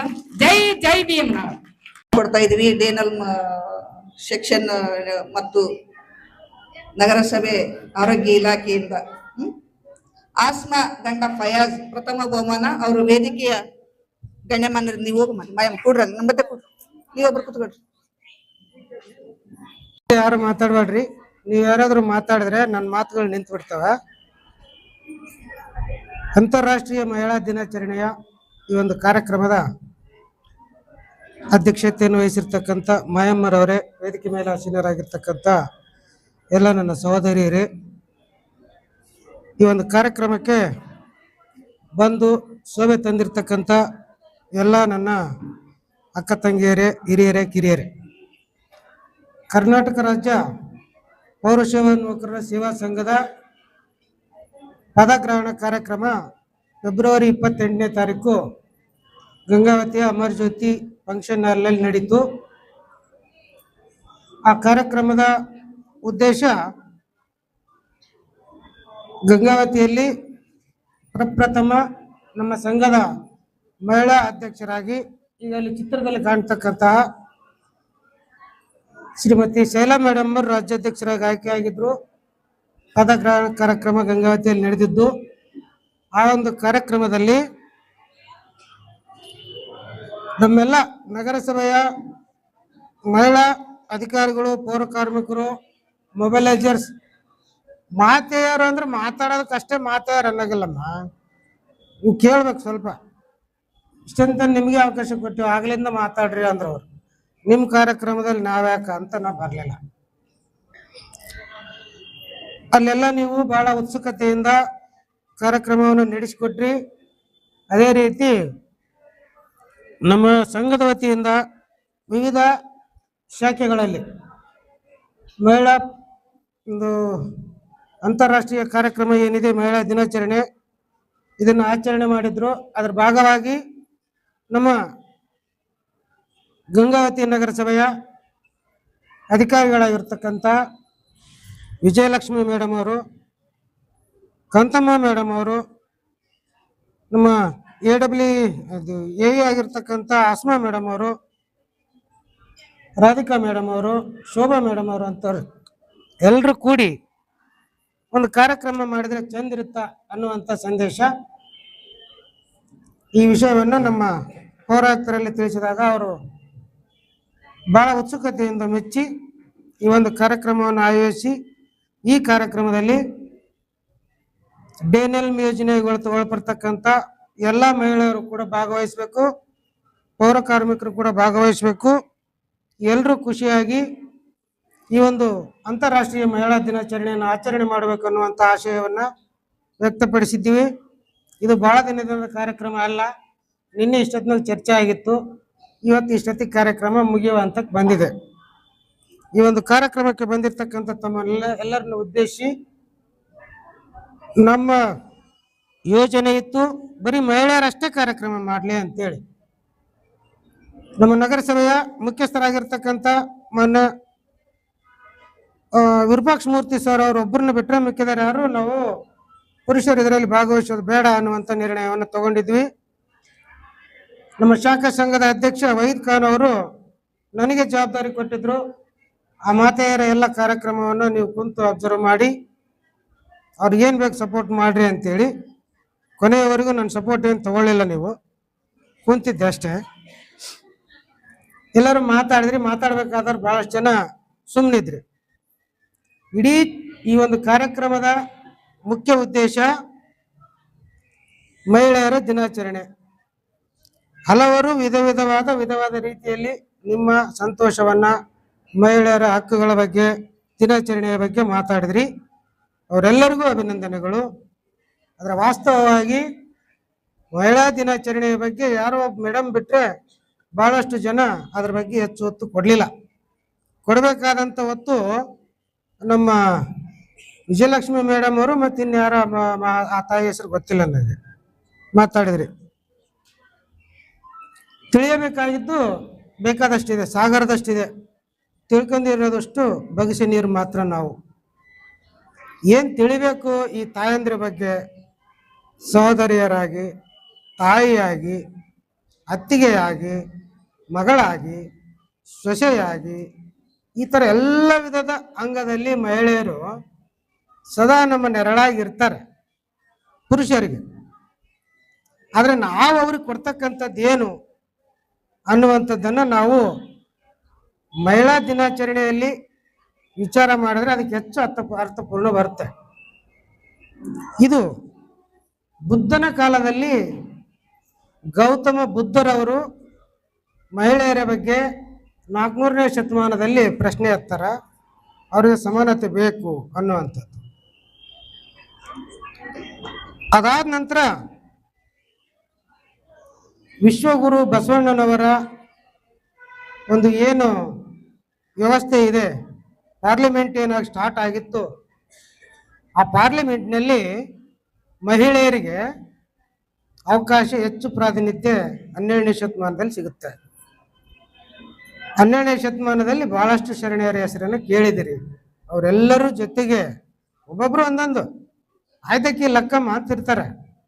ಆಯ್ದಕ್ಕಿ ಲಕ್ಕಮ್ಮ ಅಂದ್ರೇನು, ಈ ಆಯುವಂಥ ಅಕ್ಕಿಯನ್ನು ಧಾನ್ಯ ಬೆಳೆದು ಈಗ ರಸ್ತೆಯಲ್ಲಿ ತರಬೇಕಾದ್ರೆ ಅಲ್ಲಿ ಬಿದ್ದು ಬೀಳ್ತದ ಆ ಬಂಡಿ, ಆ ಬಿದ್ದಂಥ ಅಕ್ಕಿಯನ್ನು ಆಯ್ದುಕೊಳ್ಳೋದು, ತನ್ನ ಮನೆಗೆ ಎಷ್ಟು ಬೇಕು ಅಷ್ಟು ಇಟ್ಕೊಳ್ಳೋದು, ಮಿಕ್ಕಿದ್ದು ಆ ಬಸವಣ್ಣನವ್ರು ನಡೆಸ್ತಕ್ಕಂಥ ದಾಸೋಹಕ್ಕೆ ದಾನ ಮಾಡುವಂಥದ್ದು. ಒಂದು ದಿನ ಅವ್ರ ಗಂಡ ಹೆಚ್ಚುವರಿಯಾಗಿ ಅದನ್ನ ಅಕ್ಕಿ ತಂದ್ರೆ ಆ ತಾಯಿ ಇಲ್ಲದ ಆಸೆ ನಮಗೆ ಯಾಕೆ ಬೇಕು, ಇದನ್ನು ವಾಪಸ್ ಕೊಟ್ಟುವಂತ ಬೇಯ್ದು ಕಳಿಸುವಂಥ ಉದಾಹರಣೆ 12ನೇ ಶತಮಾನದಲ್ಲಿ. ಯಾಕೆ ಈಗ ಅದನ್ನು ನೆನೆಸ್ಕೊಳ್ತೀನಿ ಅಂತಂದ್ರೆ, ಕೆಲವು ಮಹಿಳೆಯರು ನನಗೆ ಇರಲಿ, ಇದು ನಮ್ಮ ಅಪ್ಪಗೆ ಬರ್ತಾ, ಇದು ನಮ್ಮ ಅಣ್ಣಗೆ ಬರ್ತಾ, ನನ್ನ ಗಂಡಗೆ ಬರ್ತಾ ಅಂತ ತೆಗೆದಿಡುವಂಥ ಕಾಲದಲ್ಲಿ ನಾವಿದ್ದೀವಿ ಈಗ. ಆಗ ಆ ಅಕ್ಕಿನ ಅವರು ವಾಪಸ್ ಕಳಿಸಿದ್ರು. ಅದೇ ಕಾಲಘಟ್ಟದಲ್ಲಿ ಅಲ್ಲಿ ಫೋಟೋ ಹಾಕಿದ್ವಲ್ಲ, ಫಸ್ಟ್ ಫೋಟೋ, ಅದು ಶರಣೆ ಸತ್ತಕ್ಕ ಅಂತ. ಆಗ ರಸ್ತೆಯನ್ನು ಸ್ವಚ್ಛ ಮಾಡ್ತಕ್ಕಂಥದ್ದು, ಹಾಗೇನು ಕೂಲಿ ಇಲ್ಲ, ಪೇಮೆಂಟ್ ಇಲ್ಲ. ಈ ಮಾಯಮ್ಮ ಮಲ್ಲಮ್ಮನಂಗೆ ಜಗಳ ಮಾಡಿ ಕನಿಷ್ಠ ವೇತನ ತಗೊಂಡವ್ರು ಅಲ್ಲ ಅವರು, ಏನೂ ದುಡ್ಡಿಲ್ಲ ಅವರಿಗೆ. ಆ ಶರಣರ ಕಾಯಕದಲ್ಲಿ ರಸ್ತೆಯನ್ನು ಸ್ವಚ್ಛ ಮಾಡುವಂಥ ಕೆಲಸ ಸತ್ತಕ್ಕ ಮಾಡ್ತಿದ್ಲು. ಸತ್ತಕ್ಕೀಗ ಚಿನ್ನ ಒಡವೆಗಳೆಲ್ಲ ಚೀಲದಲ್ಲಿ ಸಿಕ್ಕರೆ ರಸ್ತೆಯಲ್ಲಿ, ಆ ಪ್ಲೇಸ್ ಬಿಟ್ಟು ಬೇರೆ ಪ್ಲೇಸ್ ಬೆಳ್ಕೊಂಡು ಹೋಗಿ ಅಲ್ಲಿ ಪ್ರತಿ ಸಾಯಂಕಾಲ ಒಂದು ಸಭೆ ನಡೀತಿತ್ತು. ಆ ಸಭೆಯಲ್ಲಿ ಪ್ರಸ್ತಾಪ ಮಾಡ್ತಾಳ, ಅನ್ಯರದು ನನಗೆ ಎದಕ್ಕೆ ಬೇಕು ಅಂತೇಳಿ ಅಲ್ಲಿ ಬಿಟ್ಟು ಬಂದೀನಿ ಅಂತೇಳಿ ಆ ಸಭೆಯಲ್ಲಿ ಮಂಡನೆ ಮಾಡ್ತಾಳ. ಆಗ ನೋಡ್ತಾರ ಅದು ಬೇರೆ ಬೇರೆ ಆಗುತ್ತದ ಅಂತ. ಸತ್ಯಕ್ಕ ನಮಗೆ ಪೌರ ಕಾರ್ಮಿಕರಿಗೆ ಮಾದರಿ ಆಗ್ತಾಳೆ. ಅದಾದ ನಂತರ ಈಗಾಗಲೇ ಭಾಳ ಜನ ಪ್ರಸ್ತಾಪ ಮಾಡಿದ್ರಿ. ಸಾವಿತ್ರಿ ಬಾಪುಲೆ ಹೂಗಾರ್ ಸಮಾಜದವರು, ಅವರು ವಿದ್ಯಾಭ್ಯಾಸಕ್ಕೆ ಆದ್ಯತೆ ಕೊಟ್ಟಂತ ಪ್ರಥಮ ಮಹಿಳೆ. ಆ ಮಹಿಳೆ ಏನ್ ಮಾಡ್ತಾಳೆ ಅಂದ್ರೆ, ಈ ಮಹಿಳೆಯರಿಗೆ ವಿದ್ಯಾಭ್ಯಾಸ ಕೊಡಬೇಕು ಅಂತೇಳಿ ತಾನು ವಿದ್ಯಾಭ್ಯಾಸ ಮಾಡಿದಂಥದ್ದನ್ನ ಮಹಿಳೆಯರಿಗೆ ಹಂಚೋದಕ್ಕೋಸ್ಕರ ವಿದ್ಯಾಭ್ಯಾಸ ಮಾಡೋದಕ್ಕೆ ರಸ್ತೆ ಮೂಲಕ ನಡೆದುಕೊಂಡು ಹೋಗ್ತಾ ಇರ್ಬೇಕಾದ್ರೆ ಮಹಿಳೆಯರಿಗೆ ಯಾಕೆ ವಿದ್ಯಾಭ್ಯಾಸ?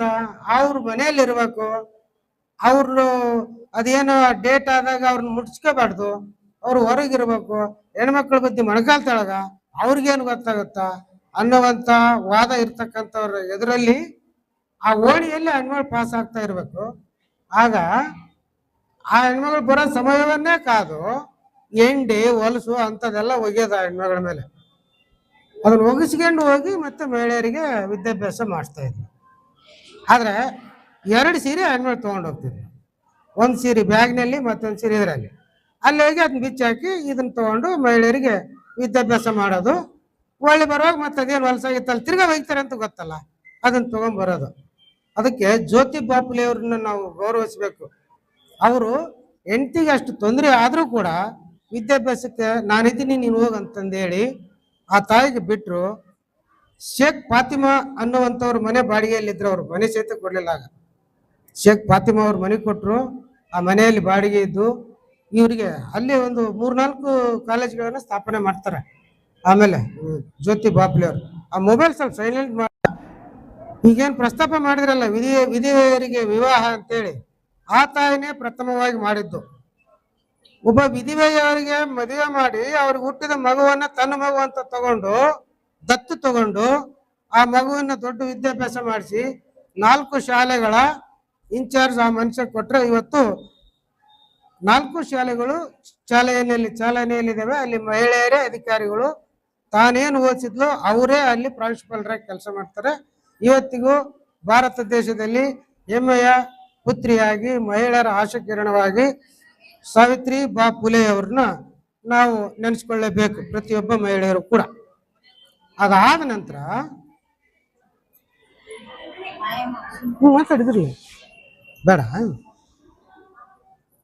ಅದಾದ ನಂತರ ಬರ್ತಾರ ತ್ಯಾಗಮಯಿ ರಮಾಬಾಯಿ ಅಂಬೇಡ್ಕರ್.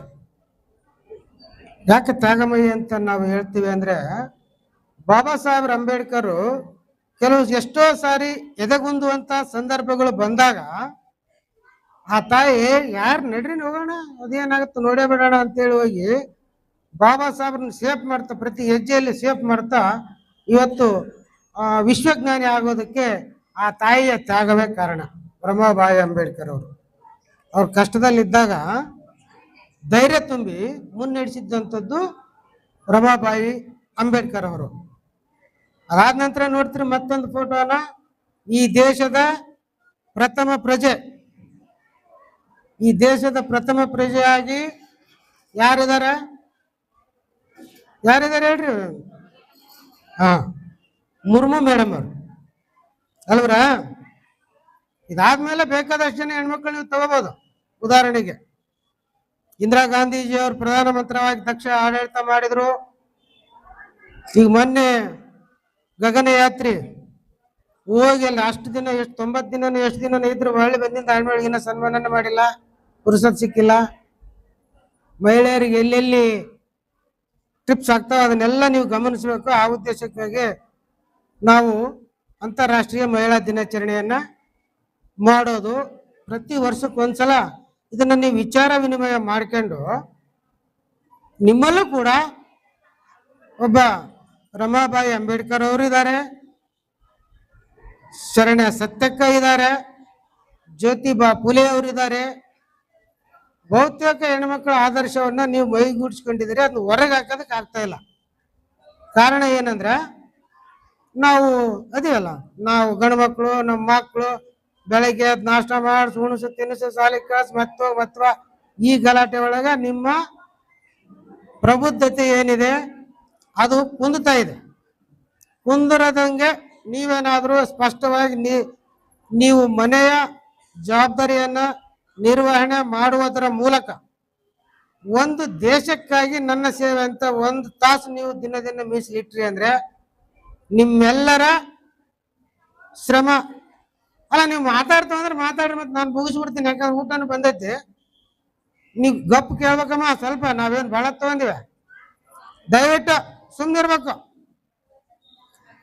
ನೀವೆಲ್ಲ ಒಂದೊಂದೇ ತಾಸು ನಮ್ಮ ಈಗೇನ್ ವೇದಿಕೆ ಮೇಲೆ ಕುಂತಿದ್ದಾರ ಇವ್ರ ಜೊತೆ ಮತ್ತೆ ನಿಮ್ಮಲ್ಲೇ ಜೊತೆ ಏನ್ ಮಾಡ್ಬೋದು ಅಂತೇಳಿ ಒಂದು ಉಡುಪಿಯಲ್ಲಿ ನಾವು ಪ್ರವಾಸಕ್ಕೆ 2 ಬಸ್ ತಗೊಂಡು ಪೌರ ಕಾರ್ಮಿಕರು ಹೋದಾಗ ಅಲ್ಲಿ ವರ್ಷಕ್ಕೆ 2 ಕೋಟಿ ಕಸದ ವೆಚ್ಚ ಏನೋ ಚೇಂಜಸ್ ಏನೋ ಆಗ್ತದಂತೆ, ಅದಕ್ಕೆ ದುಡ್ಡು ಖರ್ಚು ಮಾಡ್ತಿದ್ರಂತೆ. ಅಲ್ಲಿ ಮಹಿಳೆಯರನ್ನೆಲ್ಲರನ್ನ ಕರೆದು ಅಲ್ಲಿ ಕಮಿಷನರು ಎಲ್ಲರೂ ಕರೆದು ಇನ್ಸ್ಪೆಕ್ಟರ್ ಕರೆದು ಕೇಳಿದ್ರೆ ಒಂದೊಂದು ವಾರ್ಡ್ಗೆ ಒಂದೊಂದು ಗುತ್ತಿಗೆ ಕೊಟ್ಬಿಟ್ಟಿದ್ದಾರೆ. ಮನೆಗೆ 30 ರೂಪಾಯಿ ನೀವು ತೊಗೊಳ್ರಿ, ಕಸ ನೀವು ವಿಲೆ ಮಾಡ್ಕೊಳ್ರಿ, ಲೋನ್ ಮೇಲೆ ಗಾಡಿ ಕೊಡಿಸ್ತೀವಿ, ಸವಾಲು ಮಾಡ್ತೀವಿ ಅಂತೆಲ್ಲ ಮಾಡಿದ್ರೆ ಈಗ 4 ಕೋಟಿ ರೂಪಾಯಿ ಅದಕ್ಕೆ ಆದಾಯ ಬರ್ತಾ ಇದೆ ಉಡುಪಿ ನಗರಸಭೆಗೆ. ಇದರ ಅರ್ಥ ನೀವು ಮಹಿಳೆಯರ ಮನಸ್ಸು ಮಾಡಿದ್ರಿ ಅಂದ್ರೆ ಕಸದೊಂದು ನಾನು ಹೇಳ್ತಾ ಇಲ್ಲ, ಯಾವುದನ್ನಾದ್ರೂ ನೀವು ಒಗ್ಗಟ್ಟಿನಿಂದ ಒಂದು ದೃಢ ನಿರ್ಧಾರ ಮಾಡಿದ್ರಿ ಅಂದ್ರೆ ಅಸಾಧ್ಯವಾದದ್ದು ಯಾವುದೂ ಇಲ್ಲ. ನಮಗೆ ಸಂವಿಧಾನಬದ್ಧವಾಗಿ ಹಕ್ಕು ಸಿಗಬೇಕು ಅಂದ್ರೆ ಅದನ್ನ ಈ ಹಿಂದೆ ಹೋರಾಟ ಮಾಡಬೇಕಾಗಿತ್ತು. ಸಂವಿಧಾನ ಬರೋದಕ್ಕಿಂತ ಮೊದಲು ಸಂವಿಧಾನಬದ್ಧವಾಗಿ ನಿಮಗೆ ಹಕ್ಕುಗಳು ಜಾರಿ ಆಗಿದ್ದಾವೆ. ಮಹಿಳಾ ಆಯೋಗ ಇದೆ, ಸಖಿ ಅಂತ ಮೇಡಮ್ ಅವರು ಹೇಳಿದ್ರು, ಬೇಕಾದಷ್ಟು ಬೆನಿಫಿಟ್ಸ್ ಇದಾವೆ. ಅದನ್ನ ಕುಂತು ಕೇಳುವ ವ್ಯವಧಾನ ಇಲ್ಲ, ತಿಳ್ಕೊಳ್ಳುವಂತ ವ್ಯವಧಾನ ಇಲ್ಲ. ನಿಮ್ಮ ಆರ್ಥಿಕ ಸಬಲೀಕರಣಕ್ಕಾಗಿ ಸರ್ಕಾರದವ್ರು ಏನು ಸಹಾಯ ಮಾಡಬೇಕು ಮಾಡ್ತಾರ. ಉಚಿತ ಬಸ್ ಪಾಸ್ ಇದೆ, ಒಂದು 2,000 ರೂಪಾಯಿ ಬರ್ತದ. ಇಂಥದನ್ನ ನೀವು ಕೇಳುವಂತ ಅಗತ್ಯನೇ ಇಲ್ಲ. ನೀವು ದೊಡ್ಡ ದೊಡ್ಡ ಹುದ್ದೆಗಳನ್ನ ಸೃಷ್ಟಿ ಮಾಡುವಂಥದ್ರತ್ತ ಹೆಜ್ಜೆ ಇಟ್ರೆ ಇವತ್ತು ಸಣ್ಣದು ಅನಿಸ್ಬೋದು ನಿಮಗೆ, ನೀವು ಸಾಧನೆ ಮಾಡಿದ ಮೇಲೆ ಅದು ಇನ್ನೊಬ್ಬರಿಗೆ ಉಪಕಾರ ಆಗುತ್ತೆ. ಕಾನೂನು ಮಂತ್ರಿ ಆಗಿದ್ದ ಬಾಬಾ ಸಾಹೇಬ್ ಅಂಬೇಡ್ಕರ್ ಅವರು ರಾಜೀನಾಮೆ ಕೊಟ್ಟು ಪಾರ್ಲಿಮೆಂಟ್ಲಿಂದ ಹೊರಗೆ ಯಾಕೆ ಬಂದ ಅನ್ನುವಂಥದ್ದು ಕೆಲವು ಮಹಿಳೆಯರಿಗೆ ಗೊತ್ತಿಲ್ಲ.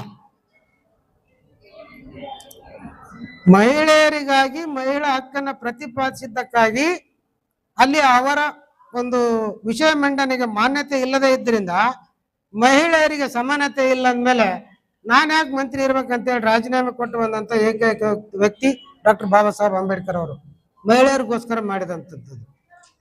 ಮಹಿಳೆಯರಿಗೆ ಸಮಾನ ವೇತನ ಬೇಕು ಕನಿ ಎಲ್ಲ ಅಂತ ಏನು ಹೇಳಿದ್ರು, ಇದು ನಮ್ಮ ಬಾಬು ಜಗಜೀವನ್ ರಾಮ್ ಮತ್ತು ಡಾಕ್ಟರ್ BR ಅಂಬೇಡ್ಕರ್ ಅವರ ಪರಿಶ್ರಮದ ಫಲವೇ ಇವತ್ತು ಕನಿಷ್ಠ ವೇತನ ಅನ್ನುವಂಥದ್ದಾಗಿರುವಂಥದ್ದು. ಕೇಳಲ್ಲ, ನೀವು ಕೇಳಲ್ಲ, ಅಲ್ಲೆಲ್ಲ ಮಾತಾಡಕತ್ತಾರ. ಇಲ್ಲಿಗೆ ನನ್ನ 4 ಮಾತುಗಳನ್ನ ಹೇಳಿ ಮಾತಾಡೋದಕ್ಕೆ ಅವಕಾಶ ಮಾಡಿಕೊಟ್ಟದ್ದಕ್ಕಾಗಿ ತಮ್ಮೆಲ್ಲರಿಗೆ ವಂದನೆಗಳನ್ನು ಸಲ್ಲಿಸ್ತೀನಿ. ಎಲ್ಲಾ ಮಹಿಳೆಯರು ಪ್ರಬುದ್ಧರಾಗ್ರಿ, ಎಲ್ಲರೂ ಜಯಶೀಲರಾಗಲಿ ಅನ್ನುವಂಥ ಮಾತನ್ನು ಹೇಳಿ ಎಲ್ಲರಿಗೆ ಜೈ ಭೀಮ್.